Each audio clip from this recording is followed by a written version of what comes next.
நேரம் உணவு தேட சென்றது. அந்த வழியாக வந்த கொக்கு அதே இடத்தில் முட்டையிட்டு சென்றது.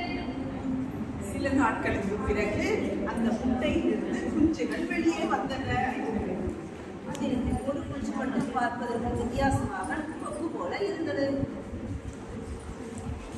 அந்த கொக்கு குஞ்சுக்கு தன் அம்மாவை போலவும் இல்லை, தன் உடன் பிறந்த தம்பி தங்கைகளைப் போலவும் இல்லை என்ற மனதிற்குள் மிகவும் கவலையாக இருந்தது. ஒரு நாள் வானில் பறக்கும் கொக்கு கூட்டத்தை கண்டது. அதை பார்த்து தானும் அது போல பறக்க வேண்டும் என்று ஆசைப்பட்டது. ஆனால் தான் ஒரு கோழி என்று நினைத்துக் கொண்டது. தன்னால் பறக்க முடியவில்லையே என்று மனதில் நினைத்தது.